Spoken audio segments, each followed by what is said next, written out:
Hey, welcome back to the Big Rant Show. This is your weekly rundown. In this week's rundown, we'll have two discussions involving political violence and others involving political protest in Puerto Rico. Now, first off, I want to discuss what happened in Ohio at a Trump rally recently. A 61-year-old man was attacked by a Trump supporter by the name of Dallas Frazier, who was apparently 29 years old. Just got out of his truck and started punching this guy because he was protesting Donald Trump. How dare he protest against the President of the United States of America? So this man gets out of his truck, goes at him like he's trying to box, and then starts beating the hell out of the man. He got in roughly 6 punches before a police officer was there and immediately arrested him. And I've got to say, this is absolutely deplorable behavior. I don't care what political party you're a part of. This is uncalled for. Absolutely, unequivocally, the worst actions you could take politically. Unfortunately, this has been going on across the country over the last few years. And the numbers of these attacks have gone up and up. Meanwhile, nothing is said by either side to stop it from happening. You got one side that says only liberals cause the violence. You got another side saying only the conservatives cause the violence.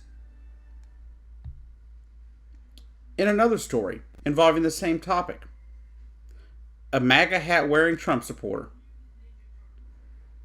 was attacked by, as he said, about 18 people, 18 kids, teenagers. And ended up getting all beat up. His face is all messed up. Because apparently one person flipped his hat and the other shoved him from behind and beat him up and threw him into a pole or a scaffolding. And that's the reason his face looks the way it does.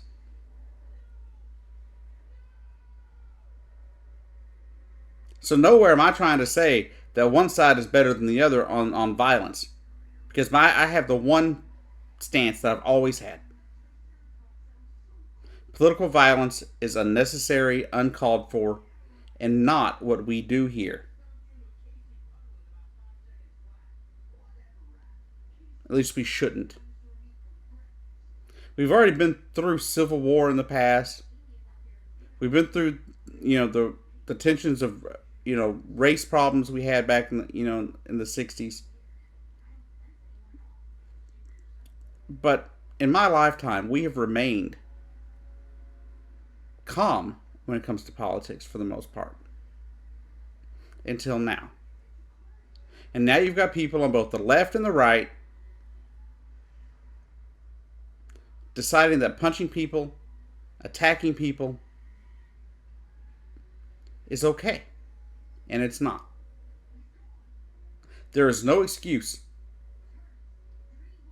none whatsoever, for political violence. We disagree on things. That's great. That's the American way. But violence should not be. I understand that people have their views and they're very passionate about their views. But violence should not be the outcome. There's no excuse for either of them. Neither the teens that attacked the guy in New York or Dallas Frazier who attacked the guy in Ohio. Either way you go, these are both terrible incidents and neither one of them should have happened. In another news, this is a story that proves that you need to leave your animals inside. Make sure they are secure anytime you leave your home. You can't trust anybody these days, it doesn't seem. A contract delivery person by the name of Micah Wade, she saw a 2-year-old Dutch Hound by the name of RJ running around a neighborhood right in his front yard area. And she decided she would steal said dog. She saw this dog and decided she would steal it and go put it up on Craigslist for sale. This happened down here in Texas, over in Weatherford, Texas. And it proves once again that you need to make sure your animals are secure and safe, and leaving them outside will not do. Because someone will steal them and then sell them for a profit, leaving you heartbroken and the dog heartbroken as well. Luckily, though, there was private security footage, and police talked to some landscapers who the suspects talked to. And the landscaper said they pointed directly at the house and said that's where the dog lives, and she went ahead and took the dog anyway. But thanks to the landscapers talking to police, security footage, and like that, and all that stuff, they found her, and she turned herself in. They recovered the dog, and RJ is now at home with his family. Now, this happened back the week of July 5th, and I can't believe that somebody would do this, especially somebody in a trusted position and a trusted job. This isn't how Amazon works. This isn't how Amazon rolls. They don't intend to hire people that would do things like this. And let me read you a quote from them right quick. This does not reflect the high standards we have for delivery service partners. We're glad the customer has been reunited with their pet and have been in touch with them to make it right. We take these matters seriously, and these individuals are no longer delivering packages at Amazon. And that was in a statement that they gave to CNN. She said that when she first turned herself in, she said she didn't know anything about the dog, that she didn't take the dog or nothing.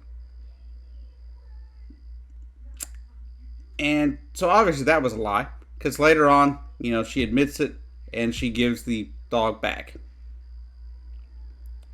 And apparently they contacted them about the dog, about it being, contacted her via the Craigslist ad, mentioning RJ being stolen and all that stuff, or, contacted her, and all of a sudden it starts changing. All of a sudden the ad wasn't the same about trying to sell the dog. He was apparently trying to find the dog home. But she was arrested on July 16th, charged with one count of property theft, which is a Class B misdemeanor here in Texas. As well, it goes on to say she was held on $2,000 bond, which she posted later that day, and was released. If I have any more information on this story, I will bring it to you, either here or over on the Patreon. And I really can't believe people would do this, but unfortunately, it's the world we live in. At least this person was caught, and at least they were relieved of duty from their job. And RJ, the 2-year-old dog, was returned to his family. Lastly, Puerto Rico. Now, Puerto Rico, if you remember, they've been in a heck of a mess for the last few years, especially since Hurricane Maria from 2 years ago hit. There was mismanagement of some funds, and there was also mismanagement of supplies that were sent there, by the Red Cross, by people like you and I who may have donated money or helped raise money for the victims of Hurricane Maria. There's a lot of corruption involved in the state government there. That's nothing new. We've known that for at least a decade now, if not longer. There's been a lot of corruption. We've done a lot here in the U.S. too that has affected them. We've passed laws, for example, that kind of gutted the pharmaceutical industry down in that area. And that was where a lot of the good jobs were coming from, a lot of good high-paying jobs. It's also created a lot of tourism and stuff like that for the big pharmaceutical people coming in. And we've changed laws since then that's kind of crushed that sector of the economy. It shows how, you can't rely on one sector of an economy to keep your government going and to keep your country, your state, or whatever going. You kind of have to branch out, be multifaceted in your approach. But unfortunately, they've never really recovered from the Great Recession. And then they got hit by Hurricane Maria. And they just never really recovered. And now Governor Rizzo has resigned and sworn in a new person to take his spot. All over protesting that took place after finding out some things he and other people in his administration have been saying about other people in the state.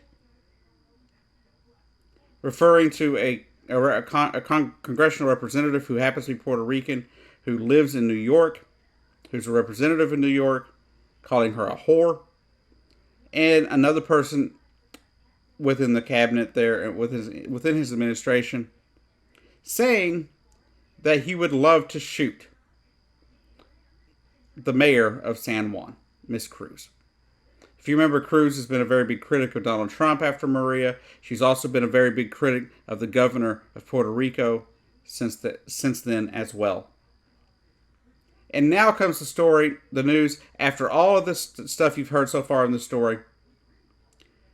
Because of the corruption, the alleged corruption by this government that the governor has now stepped down, Ben Carson, citing this alleged corruption, has said they are pumping the brakes on sending roughly $8 billion in HUD money to bolster disaster defenses for the state or the territory. According to a HUD official, right now, because of government instability, we have serious concerns, and we want to make sure that we are pumping the brakes and that we are being prudent and that the money is being spent properly, the official said. We're looking for ways to even put our current monitoring process on steroids to make sure that the money goes to the people of Puerto Rico and doesn't get wasted. And unfortunately, it doesn't stop there. This article here from CNN, it says the U.S. territory is in the midst of an unprecedented constitutional crisis over its governorship and the arrest of government officials by the FBI investigating government contracts. Goes on to say Puerto Rico was slated to receive about half the $16 billion HUD has to distribute to states and territories hit by natural disasters since 2015. The funding is intended for major projects to make infrastructure more resilient rather than immediate rebuilding needs. To receive the fundings, local governments must submit a grant request to HUD. So HUD is putting the brakes on this. Why? Because of corruption. Now we can sit there and you can blame whoever you want, but the fact is, corruption was not created. The corruption here was not created by Donald Trump. It was not created by even the laws that were changed that hurt the economy of the state. Mismanagement of funds is not something that is a political thing. It's not left or right. It doesn't matter who did it. It doesn't matter what party they're part of. This governor does happen to be part of the New Progressive Party of Puerto Rico. Now, that is no excuse. You know, to threaten, to have your colleagues, people within your party, threatening murder or saying they're salivating at the idea of shooting an opponent or somebody that's from a different political party because they are attacking you verbally for things you have done, calling out your corruption. Goes back to that earlier story. There's no place for violence in our politics. Now, HUD says they're going to go ahead and they're going to, like I said, they're going to try to ramp up their monitoring of the funds that are going to go into Puerto Rico at some point. Unfortunately, I don't think this is going to solve the problem. I don't think you're going to really solve the problem until they are an actual state of the United States. Being a territory, there's only so much you can do, and there's only so much, they follow, here. There's not that much that you can do a lot of times. But if they were a state, maybe the monitoring processes would be in better place. Maybe they would be in a situation where we would see the corruption early on, and maybe we'd actually start paying attention to Puerto Rico. The fact is, we don't pay attention to Puerto Rico because they're not a state. I mean, come on. Our own president didn't even seem to think they were part of the country. Referring to them as some foreign government begging for money. No, they're Americans. It's time to treat them that way. I believe we need to make Puerto Rico a state with full rights as every other state, with the same help that every other state in the Union gets. Either that, or we need to let them go. And I don't believe letting them go and being their own independent country is really going to solve the problem. Because they're fairly autonomous down there in Puerto Rico as it is, and you see the situation that it is. Now, to the people of Puerto Rico, I'm sorry you're having to deal with this. I'm hoping maybe the corruption can be settled, and I hope everybody who is corrupt within your government is either at least relieved of duty and removed from their positions of power. But I'm really sad though that the corruption of government officials in your territory, in your home, that their corruption and mismanagement of funds is going to cause you to be in a hell of a situation if another massive hurricane comes up in the future.